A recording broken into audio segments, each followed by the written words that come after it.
Olá, alunos de Química Geral, tudo bem com vocês? Espero que esteja tudo bem e animados para mais uma aula de Química Geral. Bom, na aula passada nós vimos algumas definições, né, dentro da parte de soluções, alguns tipos de soluções, os eletrólitos, né, o que ocorre numa dissociação para se formar uma solução. Hoje nós vamos ver aqui nesse vídeo mais algumas definições, né, e alguns outros casos de formação que interferem no processo de formação de soluções, tá? Bom, como definições, a gente ainda tem essas definições, né, que as soluções que são formadas, né, elas podem ser classificadas como saturadas ou insaturadas. Desculpa, gente, voltando, saturadas ou insaturadas. O que vai diferenciar aqui entre uma e outra? Uma solução saturada, por definição, é aquela solução que ela contém a maior quantidade de soluto que foi capaz de ser dissolvido numa determinada temperatura na solução. E você obtém ela, lembra qual que é a definição da solução? É que a gente tem uma mistura homogênea, então não tem separação de fases, né? Então a maior quantidade ali do soluto que eu consigo dissolver e manter ela na forma de solução. Se ela for insaturada, significa que eu estou utilizando uma quantidade menor do que essa maior quantidade de soluto, tá? Já no caso de soluções supersaturadas, o que eu tenho aqui? Eu coloco mais soluto a ser dissolvido do que é possível para se formar uma solução, tá? E nesse caso a gente começa a observar ali a formação ali de material, por exemplo, dissolver mais NaCl do que é possível solubilizar numa quantidade de água. Então agora começa a ter excesso aqui do NaCl na forma sólida que não vai ser solubilizado, tá? Então aqui vai acabar sendo que eu não tenho uma solução estável ali, né? Isso aqui é bem estável. De repente, em alguns casos, a gente vê que pode aquecer, eu posso até conseguir solubilizar aquilo ali. Mas então não está mais naquela determinada temperatura que a gente colocou inicialmente. Bom, dentre as soluções, se nós podemos ter dois processos ali que podem acontecer. Nós podemos ter o processo de dissolução, né, que a gente pode dissolver um soluto em um solvente e obter a formação da solução. E nós podemos ter também um processo inverso aqui, que é o processo de cristalização. Ou seja, a partir da solução, nós podemos obter ali o soluto e o solvente, né, nessa separação de fases. E aqui a gente pode observar, né, alguns casos, por exemplo, se você começar a concentrar o solvente, se ela atingiu aquele momento da saturação ali e você perturba aquele sistema ali de alguma maneira, você pode acabar provocando a cristalização do material, tá? Na saturação, então, a cristalização e a dissolução, elas estão em equilíbrio, então aquilo ali se mantém naquele estágio de equilíbrio. Se eu perturbar aqui, eu posso promover cristalização da solução. Tá? E a solubilidade é sempre a quantidade aqui do soluto que vai ser necessária para formar a solução saturada. E a supersaturada a gente vai ter mais soluto dissolvido ali no meio do que para se formar a solução saturada. Então a gente começa a ter formação ali de um precipitado, né, um material ali na forma sólida. O que a gente precisa ter aqui como relembrar, né, para se entender os fatores que estão afetando a questão da solubilidade para formar uma solução, né, é que, por exemplo, se a gente tiver líquidos sendo dissolvidos em outro líquido para se formar uma solução líquida, né, líquidos sendo polares, eles tendem a dissolver mais facilmente ali em solventes do tipo polares, tá? Então, os líquidos que são miscíveis, né, que eles conseguem se misturar ali totalmente numa solução, né, são os líquidos que vão conseguir solubilizar tudo. E os que são imiscíveis são aqueles que não conseguem se misturar, né, então a gente acaba não formando uma solução, né, pode ter formação de duas fases, né, então nesse caso aqui, a gente tem uma diferença aqui de polaridades para ocorrer esses processos aqui de ser imiscíveis, né? Para a gente ter esse processo ocorrendo, é importante lembrar das forças intermoleculares, elas são muito importantes. Por exemplo, a água e etanol, né? O etanol aqui, o álcool, que a gente ultimamente tem usado muito aí, né? O álcool que vai na formulação ali do álcool 70, né? É o etanol.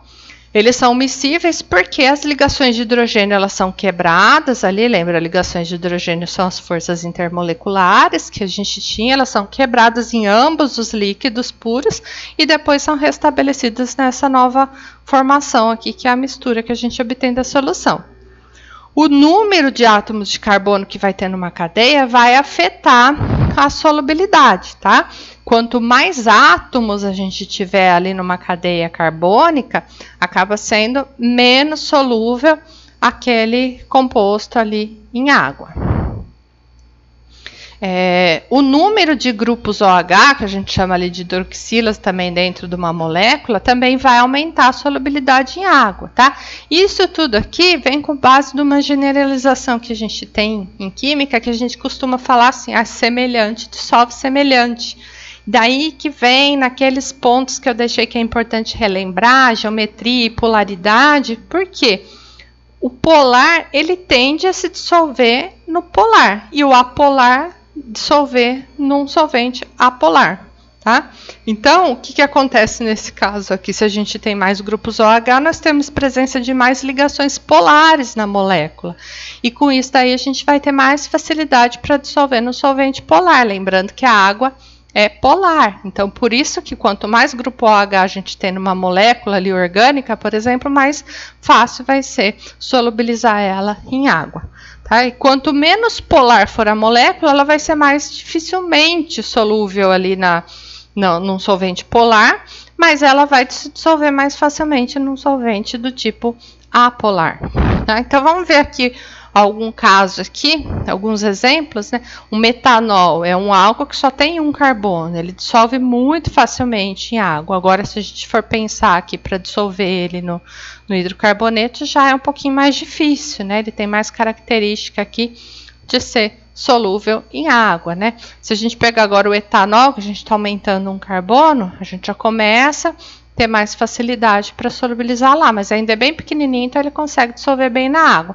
Se a gente for aumentando, olha o que acontece, até a gente chegar aqui no heptanol, que tem 7 átomos de carbono, já começa a diminuir a solubilidade na água. Um outro exemplo aqui, se a gente for pensar aqui na vitamina A, né? A vitamina A é uma cadeia carbônica aqui bem longa, né? Tem toda essa parte dela aqui, tem característica apolar, né? Enquanto ela só tem esse grupo OH ligado aqui na ponta aqui, que teria característica polar, né? Agora, se a gente pegar a vitamina C, olha a diferença aqui em toda a parte dela aqui, a gente tem grupos hidroxilas ligados que têm características de polaridade. Se a gente for pensar aqui, qual que seria mais solúvel na água, né? Mais solúvel a vitamina C, por aquela ideia do semelhante, dissolve semelhante, né? Então, vai ser muito mais fácil solubilizar a vitamina C do que a vitamina A em água. Outro processo aqui que é muito importante a gente ter em mente para entender o que está acontecendo aqui nas formações, né, das dissoluções, e aqui eu vou entrar naquele caso que eu citei logo no início do vídeo passado, né, de a gente utilizar aquelas compressas que a gente compra ali à base de soluções, né? O que acontece? É com base nisso aqui. Esse é um conceito, gente, que nós vamos ver melhor ali na unidade de termoquímica, tá? Mas o que está envolvido aqui é um conceito de entalpia, que tem esse símbolo de ΔH. É uma entalpia ali de dissolução, tá?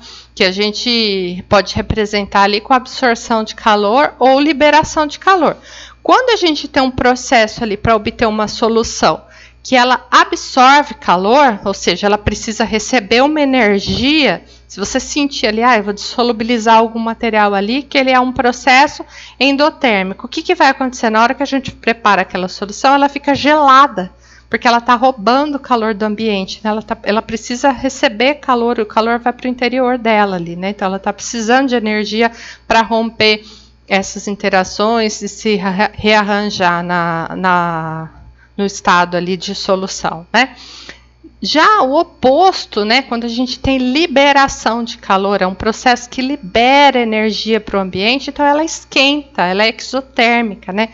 Endotérmico, endo é para dentro, ou seja, o calor vai para dentro, ela absorve calor, então quando a gente sente ali na superfície, né, que a gente está preparando a solução, ela fica gelada, porque ela está absorvendo calor para si. Na liberação de calor, exo é para fora o térmico, então ele libera calor, então quando a gente encosta ali no frasco quando está preparando a solução, ela fica quente, né?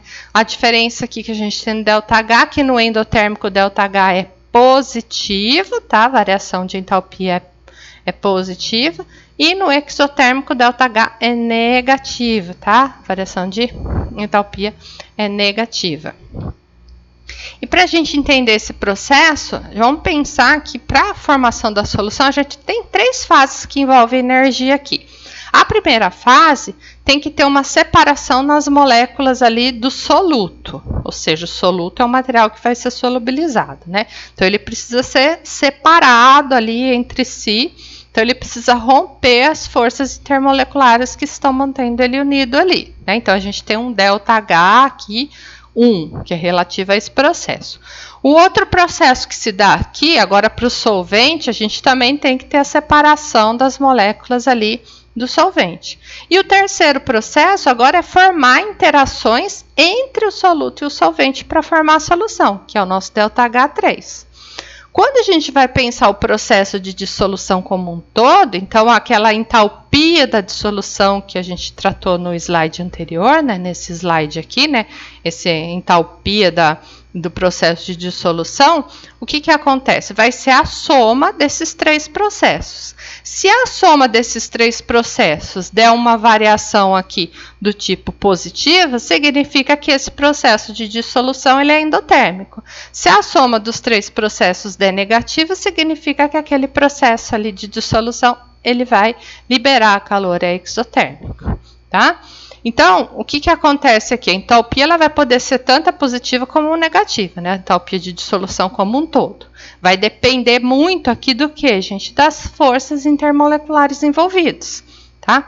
Toda vez que a gente tem quebra de força intermolecular, ou seja, aquele processo 1 e 2, né, que é a quebra para o solvente e a quebra para o soluto, ambos eles vão ser positivos. Então, sempre ela é endotérmica, então sempre vai ser positivo.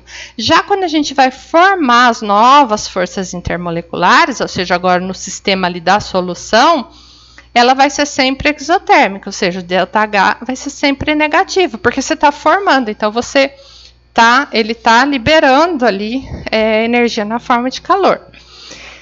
Para a gente determinar qual que vai ser o processo como um todo, se ele vai ser positivo ou negativo, né, o que a gente tem que considerar? Se o ΔH3 lá, ou seja, referente às forças intermoleculares, ele for maior do que a soma ali dos 2 processos de romper as forças intermoleculares de solvente e de soluto, o que a gente vai ter aqui no final vai ser, se ele é negativo e ele for maior que os outros, então no final a gente vai ter um processo aqui, um ΔH negativo, né, de dissolução. Se ele for menor do que esses outros e ele é negativo, ou seja, os positivos superam, significa que o balanço total aqui, a gente vai ter um ΔH de dissolução positivo, tá? Então, aqui a gente pode pensar o caso lá do que eu falei daquela compressa quente, né? A compressa quente, ela é formada aqui por acetato de sódio numa solução aqui super saturada, né? Então, ela tá com acetato de sódio. O que acontece aqui? Então, ela é bastante instável. Então, ela tem uma plaquinha metálica lá, que quando a gente movimenta aquela plaquinha, né, gera um atrito ali no meio. Essa eletricidade estática ali daquele atrito já é suficiente para começar a provocar a precipitação do acetato de sódio que estava aqui no meio. E ele tem um calor de dissolução endotérmico, ou seja, para dissolver. Se a gente está precipitando, a gente está fazendo o processo inverso aqui, está precipitando ele, né? Então, o que acontece aqui?